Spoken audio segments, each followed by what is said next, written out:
DocTalk is brought to you by Boehringer Ingelheim Vetmedica Inc., the makers of Pyramid 5 plus Presponse SQ, a market leader in combination respiratory vaccines.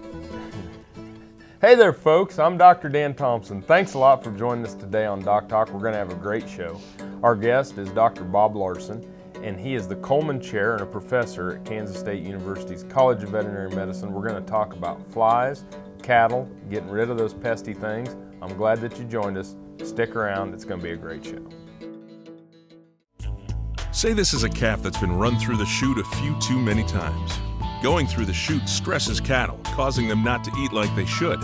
Luckily, Pyramid 5 plus Presponse SQ provides proven protection against key respiratory diseases in a single shot, with just one trip through the chute. Talk to your veterinarian about Pyramid 5 plus Presponse SQ, and soon your calves will relax and eat like a whole different animal.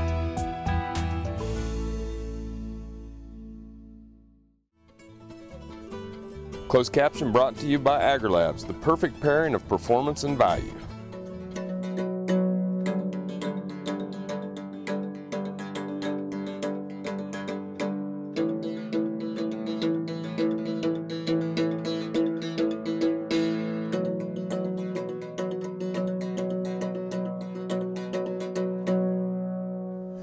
Welcome to the show, Bob. It's good to be here.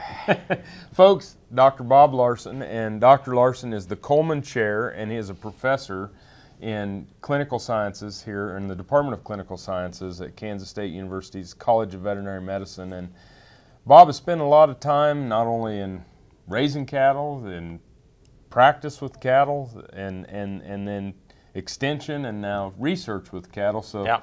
Got a lot of experience and got a chance to move back home and continue on your career here at Kansas State. That's exactly right. We've got a good group here, and it's fun to come to work every day. Yep, we sure do, and we're very lucky.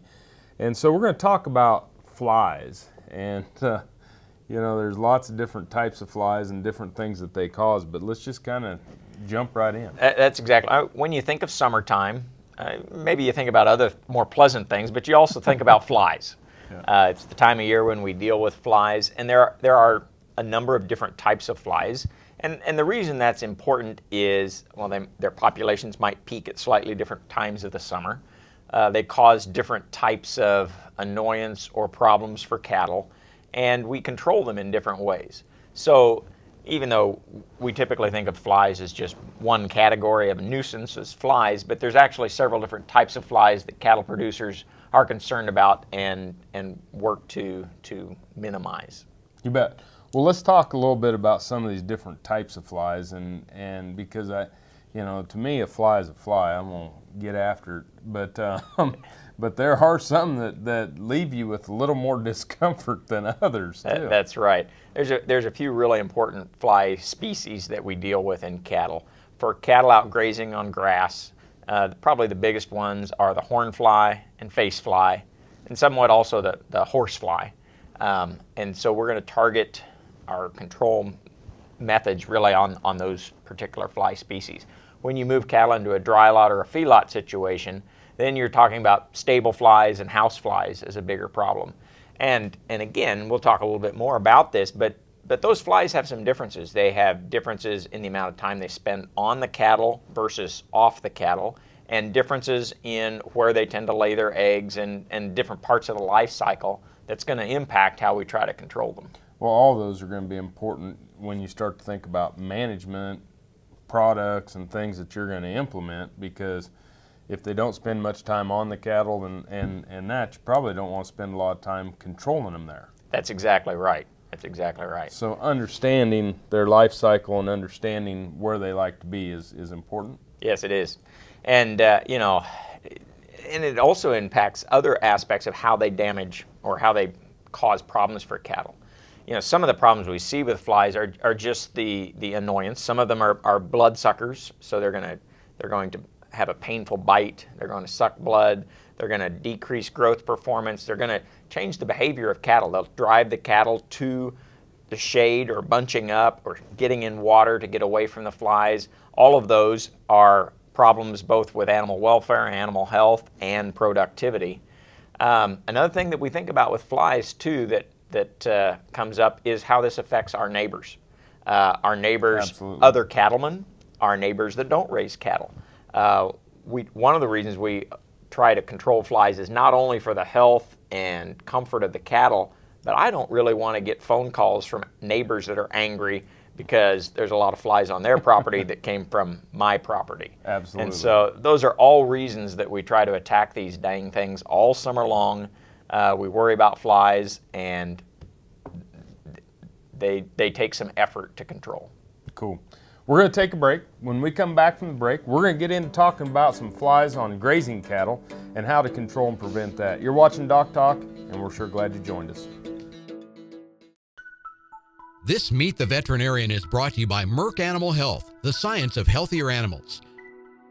Dr. Laird Lawrence is the founder and owner of Hill Country Veterinary Clinic, a mixed practice located in Fredericksburg, Texas. Dr. Lawrence is a graduate of Texas A&M University and has served as Technical Services Manager of U.S. Cattle and Small Ruminants for Merck Animal Health since January 2013. As dependable as the sunrise, in dairy parlors, open pastures, on ranches and feed yards across America, a place where reputation is more than a name, where the science of healthier animals is a way of life. It's the responsibility that drives who we are and what we do. Every decision, every day. It's your livelihood and our responsibility. Hi, I'm Kevin Ochsner, host of NCBA's Cattleman to Cattleman and Colorado Rancher. Join me each week as the National Cattlemen's Beef Association brings you the latest updates in industry information and market news. Plus, each week we provide important educational information and features on cattlemen from across the country just like you. And we can't forget our favorite cowboy poet, Baxter Black. Join me for NCBA's Cattleman to Cattleman, debuting Tuesday nights at 8:30 Eastern, right here on RFD TV. With BRD, every second counts. And when you get new high-risk cattle, you've got a choice to make. You can either take your chances and wait and see what happens, or you can take charge of BRD.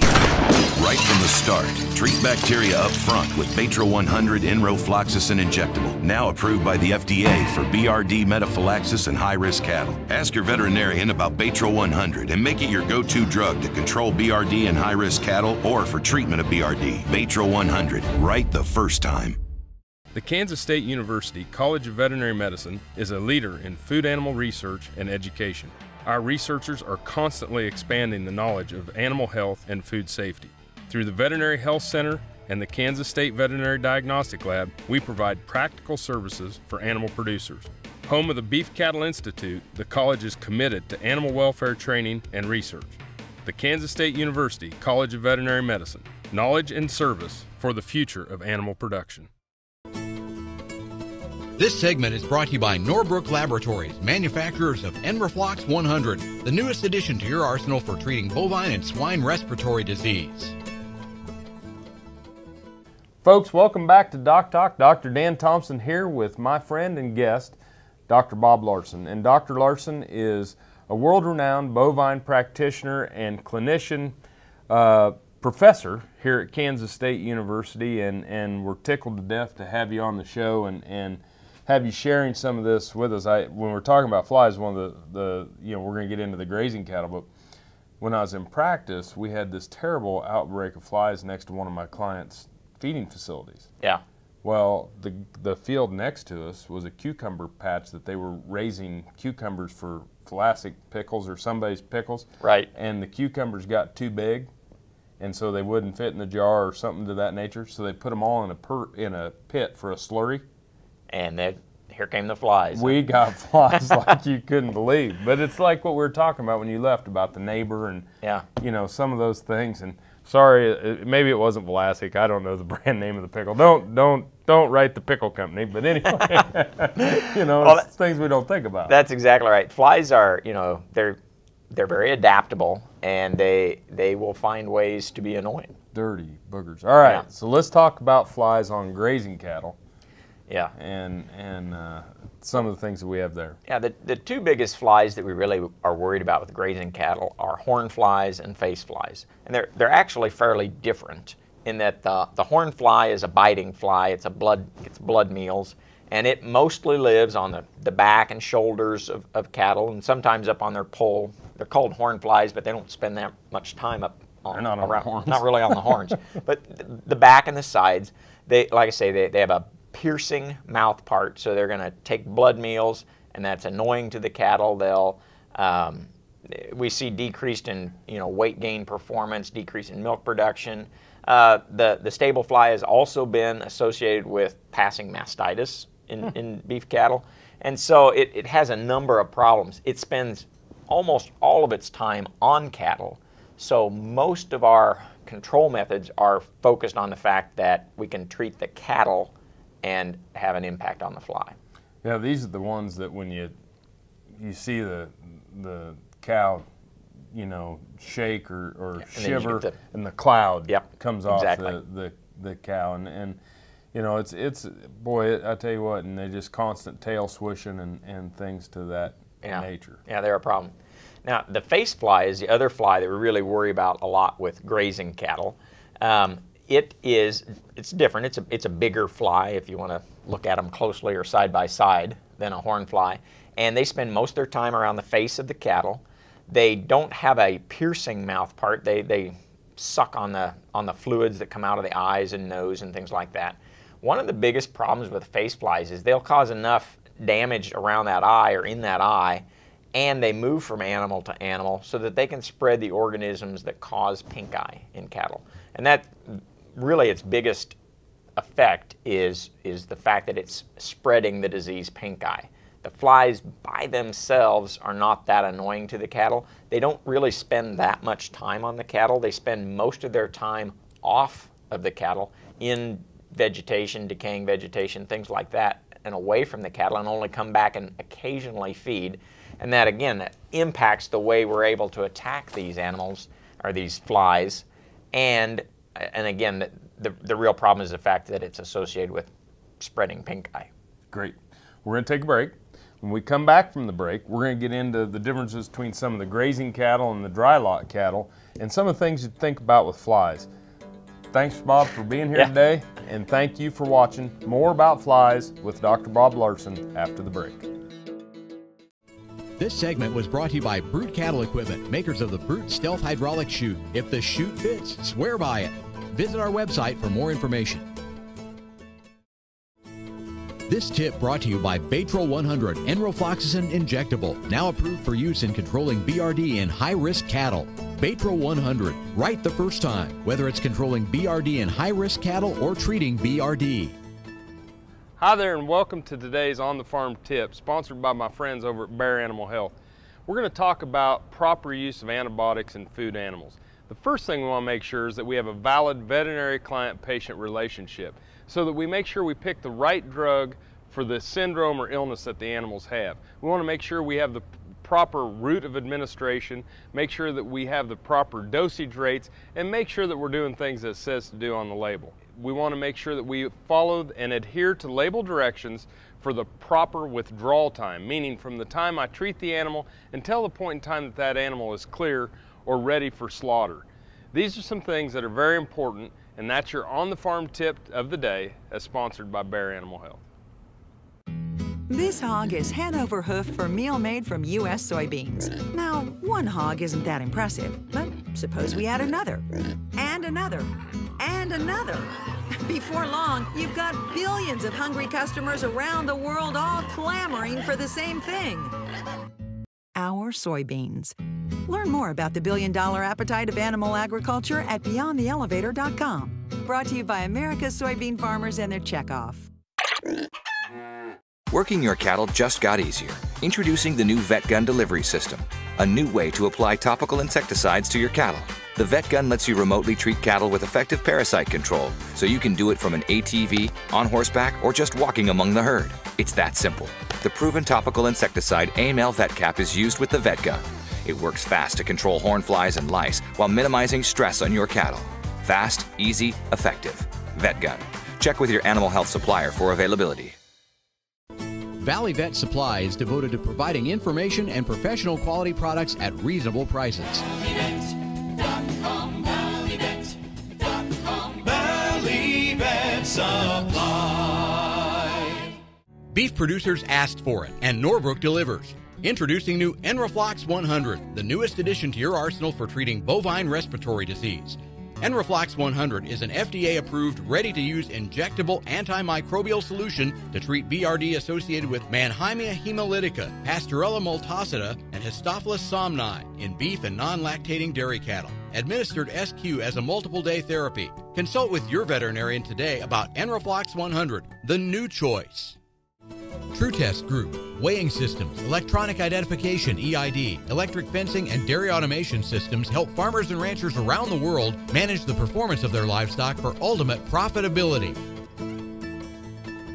Folks, welcome back to DocTalk. Dr. Dan Thomson here with Dr. Bob Larson. Dr. Larson is the Coleman Chair and Professor in the Department of Clinical Sciences here at the Veterinary School at Kansas State University. And talking about flies, talked about the face flies and the horn flies out on the grazing cattle. Now we're going to move into dry lots. So we bring cattle in dry lots, feedlot situations, stocker operations. What is the difference that we're going to see as far as species? Well, when we move to a dry lot situation, feedlots, we tend to see primarily stable flies and house flies.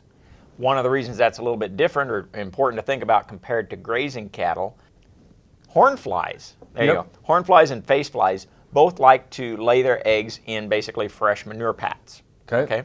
The flies that we see in a dry lot situation, they actually prefer to lay their eggs in decaying vegetation, and particularly if it's mixed with a little bit of manure. So feed, manure, wet, moist feed areas are the places where the flies that we see in dry lot situations laying their eggs.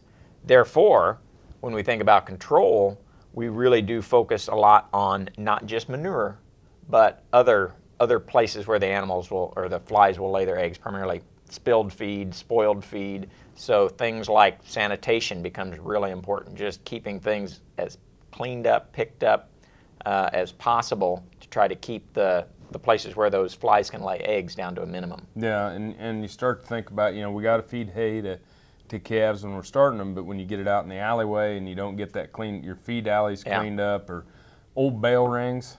Old bale rings, silage pits, feed piles, the edges right under the bunks where feed kind of accumulates, those are all great areas for the flies to accumulate, and so they're areas that we really target to keep cleaned up and minimized to avoid fly problems. You bet.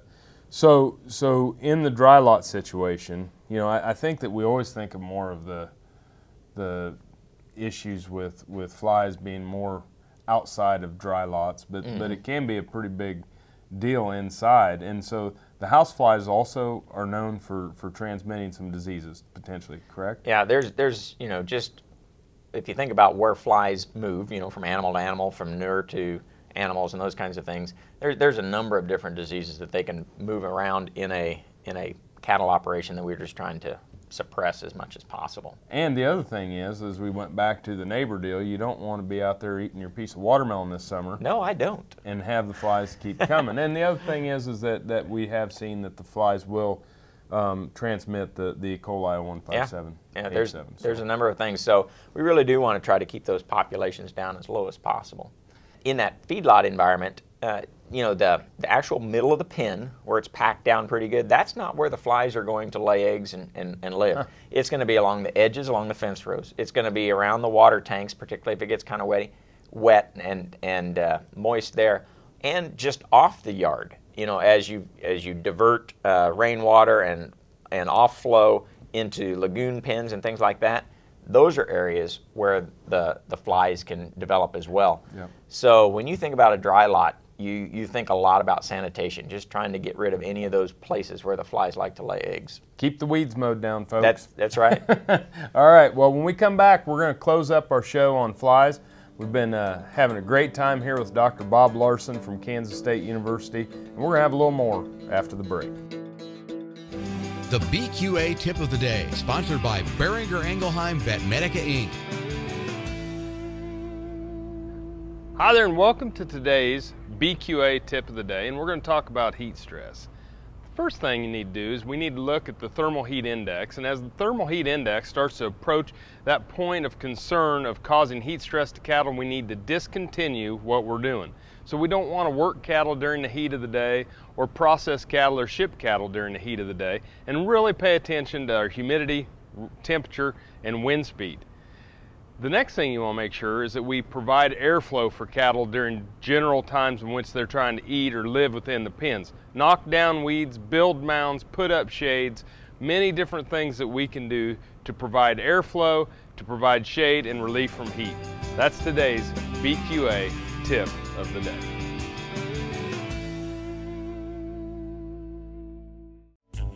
Say this is a calf that's been run through the chute a few too many times. Going through the chute stresses cattle, causing them not to eat like they should. Luckily, Pyramid 5 plus Presponse SQ provides proven protection against key respiratory diseases in a single shot, with just one trip through the chute.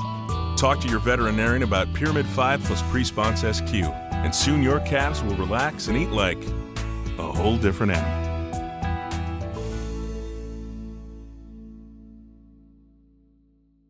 Hello friends, I'm Ernie Rodina. And I'm Dawn Dawson with the Better Horses Radio Show. For over 9 years, we've been bringing the Better Horses Radio Show to markets all across the Midwest. We talk about God, lots about horses. We talk about cows, we talk about horse health, we talk to top trainers, and we even talk about Roy Rogers. We are having a blast with Better Horses Radio Show and would love to take it to a market near you. So visit our website at betterhorsesradio.com and let us or your local radio station know you'd like to hear it in your area. The Better Horses Radio Show is unbelievable.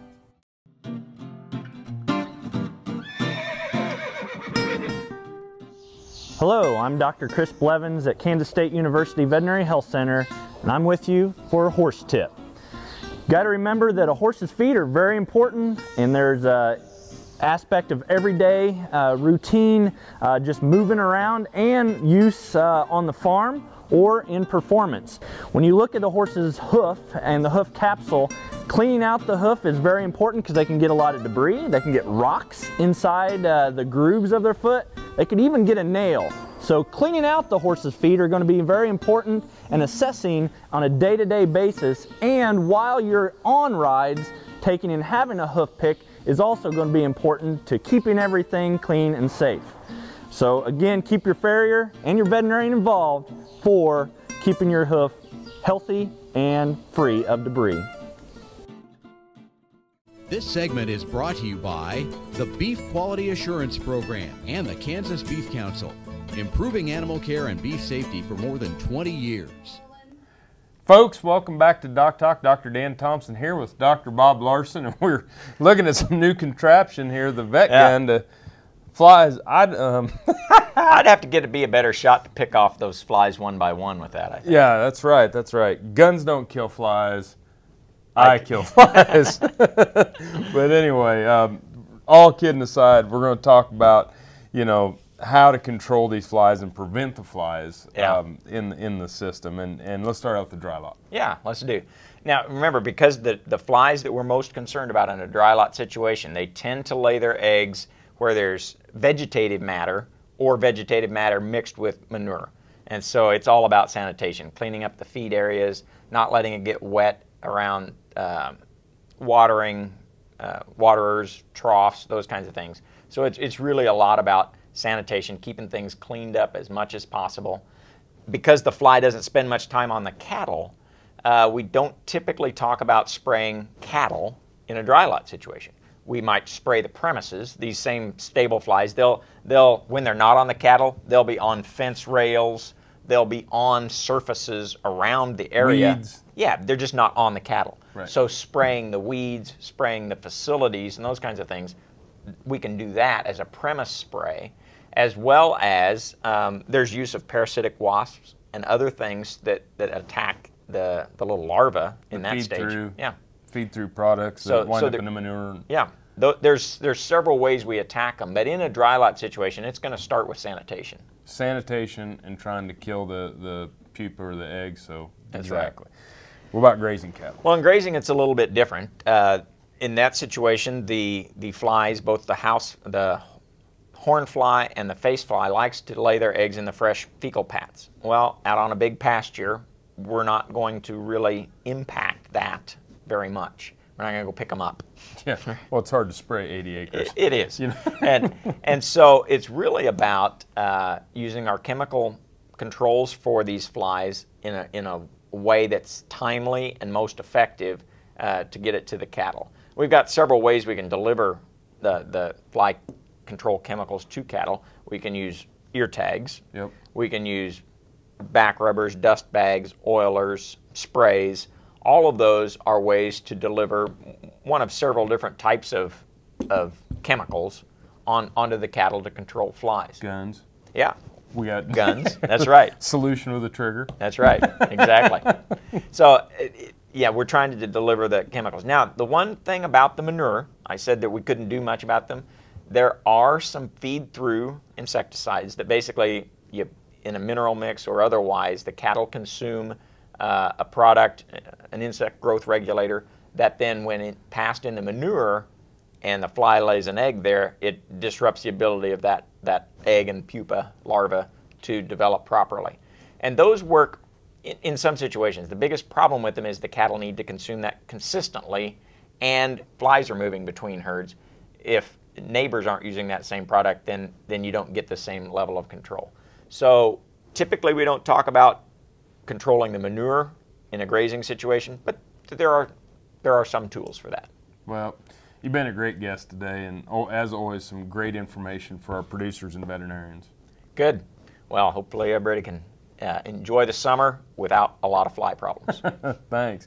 Hey, if you want to know more about what Dr. Larson and I do here at Kansas State University, you can find us on the web at www.vet.ksu.edu. Remember, always work with your local practitioner. I'm Dr. Dan Thomson. Thanks for joining us this morning on DocTalk, and I'll see you down the road.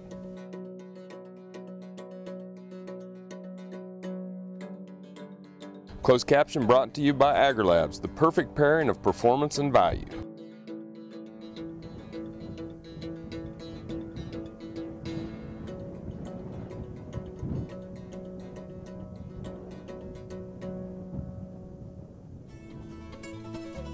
DocTalk was brought to you by Boehringer Ingelheim Vetmedica Inc., the makers of Pyramid 5 plus Presponse SQ, a market leader in combination respiratory vaccines.